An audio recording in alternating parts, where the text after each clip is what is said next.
اب آئیے سوال یہ ہے بھائی میں کسی ولی کی صحبت سے وابستہ کیوں ہو جاؤں؟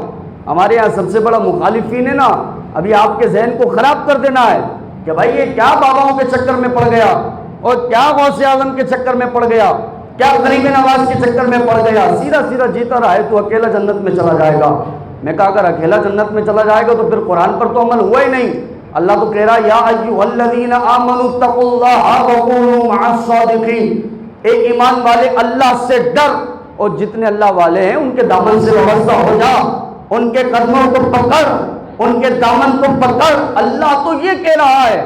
اور آج کا جاہل، آج کا گمراہ شخص جو مجھے اولیاء کی صحبت سے دور کرنے میں لگا، مجھے غریب نواز کے در سے دور کھینچ رہا ہے، مجھے داتا علی اجمیری کے در سے دور کر رہا ہے، تو میں صرف اتنی بات کرتا ہوں میرے عزیز دوستو، میرے نزدیک اللہ کے مقابلے میں اس بندے کی کوئی اوقات نہیں ہے، اللہ کے کلام کے مقابلے میں اس کی بات کی کوئی اوقات نہیں ہے۔ اور اللہ کا کلام یہ ہے کہ تو نے اللہ والوں کی صحبت کو تھام لینا ہے، اور صحبت کی مثال میں دے چکا ہوں، کتا اللہ والوں کی صحبت میں تھا تو اللہ اس کا ذکر قرآن میں کر رہا ہے، تو اللہ والوں کی صحبت کا حکم تو قرآن میں۔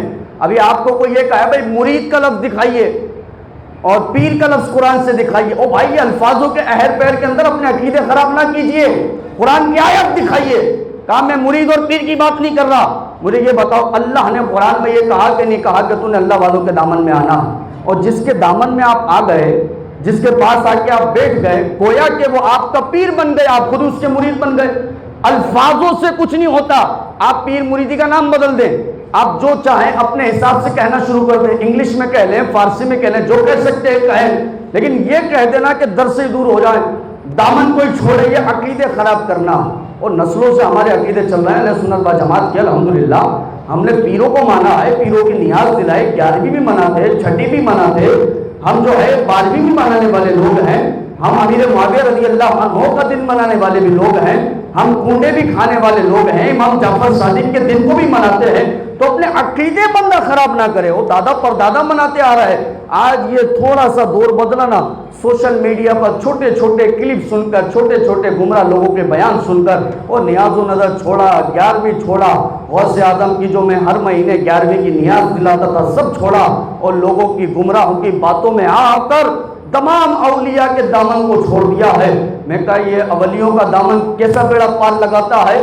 حضرت سری سکتی رحمت اللہ تعالی علیہ اپنے مریدوں کے ساتھ ایک جگہ سے گزر رہے ہیں، دیکھا ایک شرابی شراب کے نشے میں دھت ہے، حال یہ ہے کہ اس کی زبان سے اللہ اللہ کا لفظ چل رہا ہے۔ حضرت سری سکتی رحمت اللہ تعالی علیہ خوش نہیں ہوئے، جلال آیا اور فرمایا جاؤ پانی لے کر کے آؤ۔ پانی لے کر کے آئے، حضرت سری سکتی رحمت اللہ علیہ نے اس کے چہرے کو دھویا، اس کی زبان کو دھویا اور اس کو ہوش دلا کر کہا بدبخت ناپاک زبان سے اپنا پاک نام لیتا ہے، پہلے اپنی زبان کو تو پاک کر، اللہ کا نام لے رہا ہے، زبان کتنی پاک کی، شراب پی لی، حرام کام کر رہا ہے اور پھر اللہ کا بھی نام لے رہا ہے، اپنی زبان کو پاک کر اور پھر اللہ کا نام لے۔ صرف اتنا کہہ کہ حضرت سری سکتی چلے گئے، رات کو سو گئے۔ اللہ کے اولیاء کو الہام ہوتا ہے، دل میں القا ہوتا ہے، اللہ رب العزت الہام کر رہا ہے، خواب میں حضرت سری سکتی رحمت اللہ تعالی علیہ کو بیان کر رہا ہے، اے سری سکتی تو ہماری محبت میں اس کی زبان کو پاک کیا، ہم تیری محبت میں اس کے دل کو ہم نے پاک فرما دیا ہے۔ حضرت سری سکتی رحمت اللہ تعالی علیہ تہجد کے وقت اٹھے، مسجد میں داخل ہوئے، حیران نہ رہ گئے کہ مصلی پر مجھ سے پہلے وہ شرابی کھڑا ہے، نماز پڑھ رہا ہے، فجر نہیں تہجد پڑھ رہا ہے۔ سلام پھیر کر جب پیچھے مڑا نا تو حضرت سری سکتی پوچھے او بندے یہ بتا، ابھی تھوڑی دیر پہلے تو شراب کے نشے میں دھت تھا، لیکن ابھی تجھے دیکھ رہا ہوں کہ تو تہجد پڑھ رہا ہے، آخر یہ انقلاب کیسے ہوا؟ وہ کہنے لگا حضور آپ مجھ سے کیوں پوچھ رہے ہیں جبکہ اللہ نے آپ کو سب کچھ بیان فرما دیا ہے، سب اللہ نے آپ کو بیان کر دیا ہے، آپ مجھ سے کیوں پوچھ رہے ہیں؟ میں کہا میرے عزیز دوستو، حضرت سری سکتی دو باتیں ہوتی ہیں، مسجد کے امام کے اگر آپ کے پاس چل کر آئے بات الگ ہوتی ہے، اگر آپ کی دکان پر آ جائے، آپ کے گھر پہ آ جائے، ارادہ ہو آپ سے ملنے کا بات الگ ہوتی ہے، اور مسجد کا امام باہر کہیں اچانک ٹکرا جائے بات الگ ہوتی ہے۔ جہاں پر ارادہ نہیں ہے، سامنے امام صاحب آ گئے تو دونوں باتیں الگ الگ ہیں، سلام دعا ہو گئی، اور جب ارادتاً آتے ہیں تو آپ کافی دیر بیٹھتے ہیں، بوتل بھی پلا رہے ہیں، چائے بھی پلا رہے ہیں، کیونکہ امام صاحب آئے ہیں. کہا یہ حضرت سچی اللہ کے ولی، ان کا ارادہ نہیں تھا کہ میں شرابی کے پاس سے گزروں، ارے یہ تو اتفاق سے گزر گئے. تو اللہ نے دنیا کی کہ اللہ نے کیفیت کو بدل دیا ہے، دین اور دنیا کو بدل ڈالا ہے، اور اس کے دل میں جو فسق و فجور تھا اس کو بدل کر اپنی محبت کو اس کے دل میں ڈال دیا ہے. فرماتے اولیاء جب بغیر کسی ارادے کے قریب سے گزرے تو اللہ شرابی کو تہجد کا نمازی بنا دے. تو جو ولی ارادہ کر کے آپ کے قریب آ جائے، سوچو اللہ اس کی بڑھوں میں کتنی عطا فرما رہا ہوگا، پھر کتنا نواز رہا ہوگا. تو سنیے، یا ایھا الذین آمنوا اتقوا اللہ وکونوا مع الصادقین. اے میرے عزیز دوستو، اللہ سے ڈرو اور جتنے اللہ والے ہیں ان کی صحبت میں آ جاؤ. یہ قرآن کا حکم ہے میرے عزیز دوستو. یہ الفاظوں کے ہیر پیر سے کچھ نہیں ہوتا. یہ سوشل میڈیا یہ دین نہیں ہے. کتاب اٹھائیے. ہم فیس بک اور یوٹیوب کو دین سمجھ بیٹھے ہیں. بات ساری یہ ہے 8 منٹ کے کلپ میں کیا دین سیکھ لینا ہے بھائی. یہ درس نظامی ہے. میں 5 سال کی عمر سے پڑھ رہا ہوں.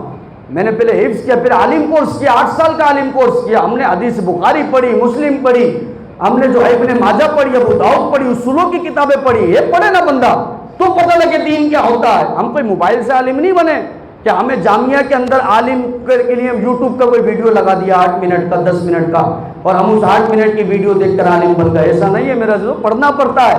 امام بخاری کی صحیح بخاری اٹھایا، علماء فرماتے اصح الکتب بعد القرآن. اور قرآن کے بعد سب سے زیادہ معتبر اگر کوئی کتاب ہے امام بخاری کی. امام ابو عبداللہ محمد بن اسماعیل بخاری جسے صحیح بخاری کہا جاتا ہے، اس کے رائٹر اور مصنف ہیں. اٹھائیے پڑھیے پڑھیے رسول اللہ کی کیسی کیسی حدیث مبارکہ ہیں، کیا دین ہے، کیا اسلام ہے. اسی بخاری کے حوالے سے آپ پڑھیے. میرا آقا کریم صلی اللہ علیہ وآلہ وسلم نے نہیں فرمایا اللہ کا ولی اللہ کے قریب ہو جائے اللہ اس کے کانوں میں طاقت ڈال دیتا ہے، آنکھوں میں طاقت ڈال دیتا ہے. صحیح بخاری کی حدیث مبارکہ ہے. یہ موبائل نے آپ کو میرے بیڑا غرق کر دینا ہے، گمراہ کر دینا ہے. خدا کے لیے آپ کتابوں کی طرف آ جائیں. میرا آقا کریم صلی اللہ علیہ